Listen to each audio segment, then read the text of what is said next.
tweet this: quality news is dying. And Twitter growth screeches to a halt at 52 million. This is episode 48 of Media Unplugged, the podcast that goes behind the spin to reveal what's really happening in media. Media Unplugged with Tom Asacker and Mark Ramsey. Welcome to Media Unplugged. I'm Mark Ramsey. And I'm Tom Asacker. Tom, tweet this: quality news is dying. That's not too many characters, is it? No. You know, it was funny. You said they screeches to a halt at 52 million. We were almost there with episode 52. That would have been clever. Yeah, now we just need to get to 52 million. Exactly. It's okay, coming. But you're one topic ahead of me. Quality news is dying. This is from our friend Frédéric Filou. How do you like my French? Is that nice? Yeah, I don't know. He's the editor of Monday Note, a source we regularly use. Lots of sharp thinking. No, smart guy. Absolutely. The title is News is Afflicted by Its Own Climate Change. It's called Social. And here's the idea. And elements of this are not new, I should state, but he's got a couple of twists on this, which I think are interesting and worthy of conversation. Here it is. Exactly like climate change keeps bringing more droughts and floods, the way news is consumed on social will lead to greater instability and accidents and collateral damage to democracy. Usually I raise a red flag whenever I see an article that talks about damage to democracy because it seems alarmist, but I think even if we put that aside, there's some value here. Well, he started with climate change, too. Talk about alarmists, but I get you. The news cycle has become faster, denser, and with a greater amplitude, is his point. Scores of new media outlets, lighter, more agile, more profusely funded, were changing the game by operating under their own rules and the obsessive search for more clicks. The quest resulted in pernicious side effects, the drive to produce large quantities of shallow, superficial pieces. News was aimed at being snacked, not read. So the point here is that in the old days, the news cycle was long and kind of luxurious and, it sloped up, it sloped down. How much time do you have, right? And today, it's just so volatile, it's so fast, it's so sharp, it's so ever-changing. It's not necessarily healthy, quote unquote, and it's not necessarily informative. Now, he goes on to say, and I think this is so true, no drastic measure could have prevented shifts in the fundamentals of the news consumption. In other words, newspapers, old media, there's nothing you really could have done to change people's consumption habits, right? Right. But as new digital players joined the fray, loaded with venture capital money and a license to incur whatever losses were necessary to capture market share and achieve dominance, legacy media found themselves on their heels, economically unable to preserve the integrity of their key assets, the ones that used to make the difference between commodity and value-added news. They lost their ability to fortify their element of differentiation, their editorial quality. Hence the title, Quality News is Dying. Tom, what'd you think? I started thinking about the title because I said, well, okay, wait a minute. What is meant by the word quality? And that was my title. Yeah, and what does the word news mean? Okay, and then I was thinking about your title. Yeah, okay. Because I'm trying to understand this. Because quality, to me, if I think about news, it would mean some information that surprises and engages people, right? Because it has to grab you, and then it has to hold you for at least a period. Mm-hmm. And also it has to pull us out of our personal bubbles. Help us empathize with other people and make better decisions. That's my idea of quality when it comes to information. Now I started thinking about news. And I said, well, wait a minute. How am I going to qualify what news is? I mean, is it simply noteworthy information about recent events? Okay. What information? Politics? Sports? Weather? Then you say, okay, what events? Fencing results from the Olympics? A flood in Italy? A shooting in Chicago? Who in the world is supposed to decide all this? Or is it information that is previously unknown to us, right? Breaking news. Or something we need to know about, like an epidemic or a raging wildfire in our area. And listen, why tell me this if I already read about it on Twitter or Facebook or something? So this is really confusing. Well, I think you're hitting on a couple of things at once. First of all, you're restating his point that, look, consumption was going this way anyway. There's nothing legacy media can do about it, right? Right. The other thing I think that's a tell here is the reference to democracy, right? The reference to democracy implies a definition of news and information that has a halo of public service. In other words, this is important for you as a citizen to know. That's the definition of news being used here. As you just indicated, that's not necessarily the definition of news that is salient to me, a consumer of information. If I'm more interested in the Kardashians than in global climate change, then you can bet that I have a different definition of news than the global climate change folks do, right? So is he basically saying news is politics? I think that he is saying news. No, he's not saying news is politics. He's saying news is information of value to the public, and there's no one looking out for the public interest. There's no one looking out to give you the medicine that you need. People are just looking out to give you the sugar that you want. Yeah, but who decides what the medicine is? I mean, have you ever had somebody? Have you ever turned on the news and had them say, the public garden is overgrown with weeds? Okay. Do you know what I'm saying? Yeah, I do, but I hear your point that who decides what the medicine is, but I'll tell you who it isn't. The people who decide what the sugar is. Us, you mean? Yes, we're the ones who decide what the sugar is. Now, he goes on, interesting. I think this piece actually gets more interesting as it goes on, because then he goes to talk about video and about text. And I have a lot to say about this. We'll see what your take is on this. Today, the upcoming dominance of video is the talk of the town. Allow me a grain of skepticism. First, glowing promises for video consumption come from actors with a strong economic agenda. That is abjectly true, right? Facebook, Verizon, YouTube, Periscope. As for Facebook, the stunning, quote, video stream numbers must be taken with great caution. Facebook tends to vastly overcount videos that, in fact, play automatically. Quite true. Meaning not requested by users, just in my way, right? We used to call those commercials. In addition, the social network acts as a copyright terminator with more than 70% of its most popular segments that are, in fact, stolen, which I found interesting. Therefore, while YouTube might be a true enabler for video producers, Facebook is more into the recycling business of stolen ideas. And then he goes on to talk about, when it comes to news, the death of text has been greatly exaggerated, and here I think it goes off the rails. Here's what he says, and this is a report from something called Digital News Report, a survey. Across our entire sample, 26 countries, the vast majority, 78%, say they only read news in text or occasionally watch news video that looks interesting, but just 1 in 20 say they mostly watch rather than read news online. Online. Did you have a thought about that? And then I'll go on my rant. Well, online, they might be right, but I can guarantee you that most people consume the news by flipping on their television set in the morning before they leave the house. That's true. All right? That's true. So now he's talking about where... We're talking about online. Now, this is a personal anecdote, so I don't know. I don't like to sit and consume my news online via video because it's not fast. Okay. You have now queued up my rant. Are you ready? Okay. Okay. Let's go back to the survey. The vast majority, almost 80%, say they only read news in text or occasionally watch news video. Just 1 in 20 say they mostly watch rather than read news online. To me, that survey has nothing to do with news. That survey is about time. That survey is about time, not attention. So think about it this way. Like you just said, people don't want to spend their time viewing what can be scanned.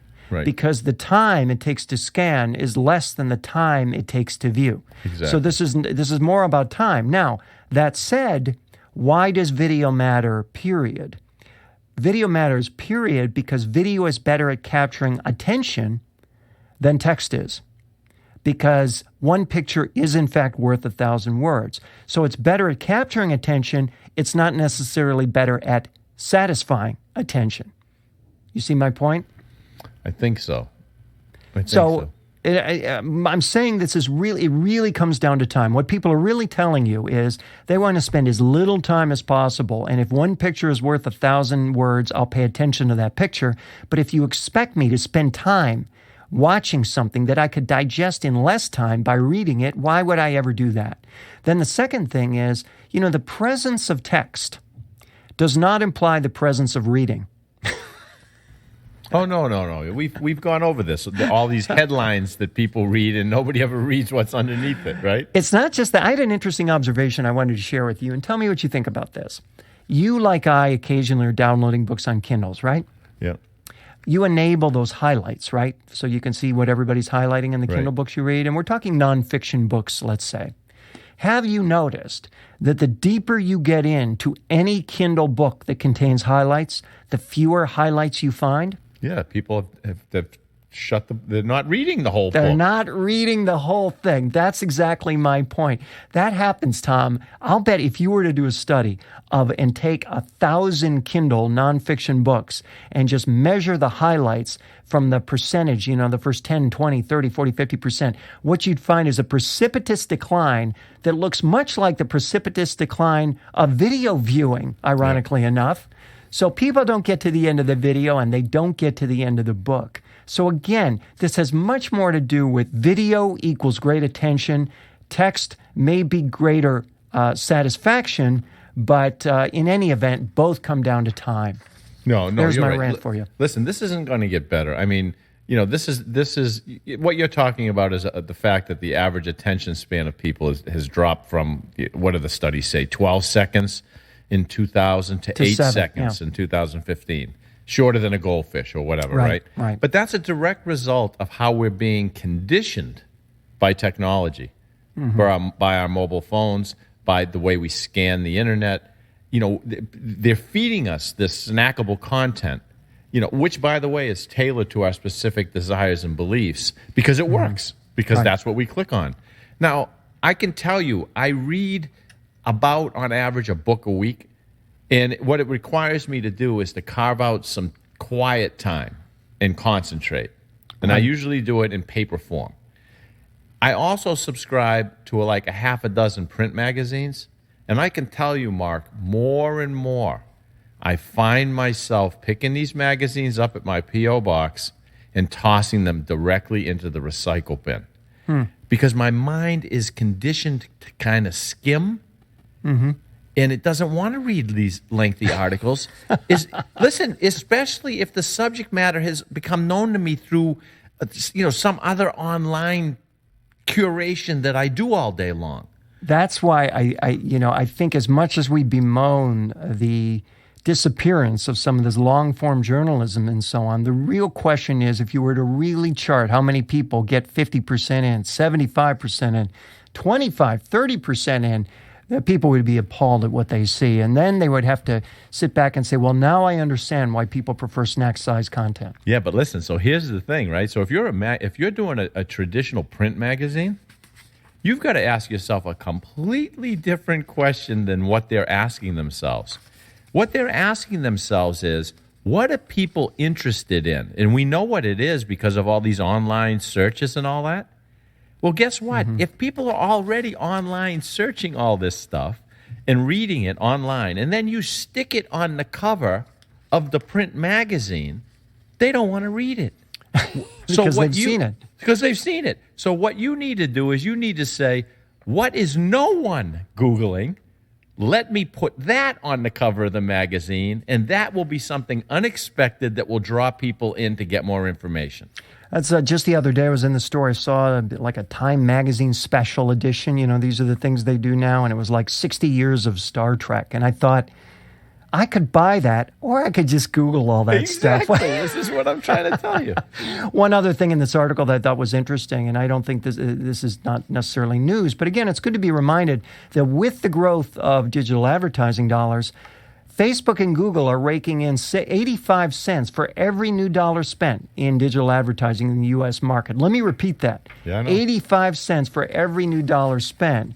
So the implication there is even if you win the growth in digital audience and you're not Facebook or Google, you still ultimately lose. So, what's the consequence for legacy media platforms devoted to the older models of information? My take on it is, look, advertisers will not fund it. It's going to have to come from philanthropy, where we see it play out in public broadcasting and subscription and donation. Yep. Philanthropy, subscription, and donation. You better make friends with your consumers. Absolutely. Go deep. You're listening to Media Unplugged with Tom Asacker and Mark Ramsey. Tom, Twitter growth screeches to a halt at 52 million. I had to laugh because, how else are you supposed to find bad news when you have 52 million users but the news is bleak? Screeching to a... See, it's funny because we're still growing at about 25 people right now, so... but they've screeched to a halt. So we're optimistic, and these poor people, oh my God, what are they going to do? I love that, and I love this article is from Media Post, and the Twitter suffers stagnant growth forecast. Despite its best efforts, Twitter's growth problem remains worse than ever. By the end of the year, 52.2 million U.S. consumers will access their Twitter accounts at least once a month, which, I don't know, if you were to tell me that, and not paint this as bad, I would think, wow, 52 million people are checking out Twitter once a month. If accurate, that would represent a mere 2% increase year over year. Worse yet, eMarketer has flattened its growth estimates for Twitter for the next 4 years. It expects the social giant to add just 3.6 million users by 2020 instead of the 13.9 million previously forecast. So obviously, and the worse than all that is Twitter's kind of share of domestic social media users is going down because other platforms are exploding. They're becoming unicorns all around it, and it's just horrendous. What would you take on this? Well, to me, it's funny. I mean, it's representative of the mindset of right. At least Americans, right? That's right. It has nothing to do with what we have. It's what's the projection for later? It's keeping up with the Joneses with Facebook next door to Twitter. The Facebooks, they should have a family named Facebook, Johnny. It's like, Facebook. the Twitter family is at the dinner table saying, the Facebook's exactly. next door. Yeah, the Bobby Facebook's Twitter. got a new car. Yeah, the Bobby Facebook's Twitter got a pool. runs home and says, Johnny Facebook's got these great new Nikes. I don't have them. Listen. And then it goes on, what is Twitter doing wrong? And I just love this suggestion. I thought it was so incredibly weak. To keep itself competitive, Twitter should play to its strengths, somebody suggests. It has had success with live broadcasting and should continue to make deals to stream sports and political events. In other words, the same things everyone else does, Tom. Just do more of that. Look, Mark. Yeah. First of all, to understand why Twitter's growth has stalled, you have to understand why Twitter's growth happened in the first place. Mm-hmm. What were the desires and intentions of those people who originally signed up and promoted this thing and helped create this platform called Twitter? Now, my guess is that many, if not most of those people, thought that they could create some kind of attention and influence through numbers. Mm-hmm. They were interested in being like a public person of some kind. Mm-hmm. But what about all the people who have no such desire? People who aren't interested in growing an audience or following experts and celebrities. You see, that's most people. Right. And those most people have Facebook. Well, yes. And even many celebrities I've noticed on Twitter are sending me direct messages saying, hey, you can go over here and follow me on Facebook and friend me over here. And you know what I mean? Are you saying celebrities are communicating with you directly? Well, I had one do it. I don't know. And I wondered, does this guy know me, or did he just send it to every follower he has? I started feeling special for a minute. I mean, you're exactly right. Plus, is there any platform? I mean, is there any platform that gets more publicity than Twitter except for Facebook? I mean, Twitter gets so much publicity. The fact that it isn't growing pretty much signals to me that it's capped out on the number of people who can have a problem solved by whatever it does, right? Furthermore, if you're interested in what's on Twitter, chances are whatever tweet interests you is going to be recycled on whatever earned media platform is interested in that content, which is why, watch CNN, you'll see Donald Trump's tweets everywhere. Exactly. You don't need to follow him on Twitter. You can just watch CNN and see the same thing. In fact, it's better because it takes out all the crap and just gives you the good stuff, right? Yeah. So look, growth, that's not the problem right now. It's more how do we go deeper, create more relevance. Yes, they're betting on live streaming. I get it, especially sports, But who knows? Look, they have the deal with the NFL. They're going to stream Thursday Night Football, tonight's game, which may have materialized, by the way, because Twitter's CFO, he used to be the CFO of the NFL. So that's kind of my guess. Are you saying he's a man of limited vision? Well, I'm saying that business is a big social game, and this guy has friends. But look, they're doing some deals with the NBA, NHL, Major League Baseball, and they're close to a deal that's going to get their app on Apple TV. So we'll see. But if I were to bet on this, my bet, Twitter sells out really soon, just like LinkedIn did. Well, we can only hope. So it's time for Rants and Raves, Tom.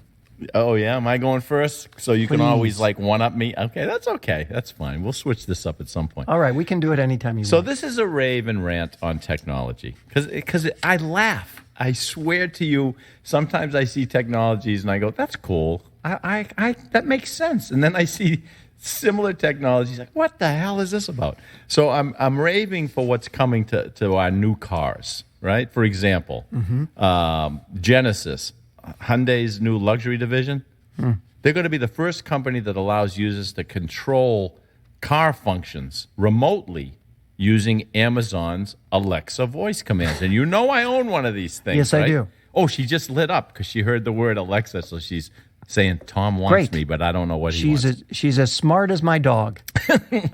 So with this new app with Hyundai, you can sit comfortably in your house and you can say to Alexa, unlock my car doors, start the engine, and set the temperature to 70 degrees. Now, in my head, right, I live in this schizophrenic area called New England where the temperature is like bounces all over the place. Oh, she's talking to me. So in my mind, this is pretty cool. There's no need to step outside in either sweat or freeze in the morning. I can feel the benefit of this. I like this. Okay. And then I read about Scott's, the Miracle Grow people. Yeah. Okay, so they're going to create the connected lawn. Uh-oh. An internet of things in the yard. So you buy these soil sensors for $70 or whatever, and you connect your lawn to the My Lawn app, which tells you when to water your damn lawn, right? Now, Mark, listen, okay, if you're away from home and you own like an automatic sprinkler system and stuff, okay. But even then, I'd probably just hire a neighborhood kid and get him off his phone and out of the house for a while. But Jesus, walk outside and take a look. If it's green, you're good, right? If it's brown, you're not so good. I don't know. Maybe it's just me. All I can say is if my lawn is connected to my soil, I'm happy.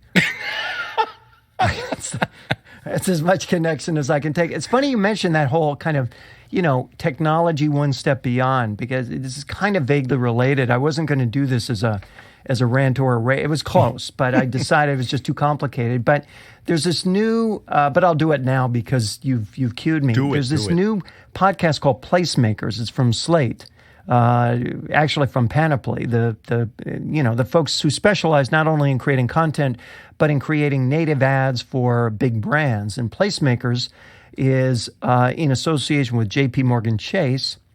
And let's see, what is it about? It's the show is about urban revitalization. The host travels across the country reporting on city-specific stories on the subject. The project came about from both the editorial and advertising sides having a shared passion about the revitalization of urban cities. And I thought, who the heck has a shared passion about that?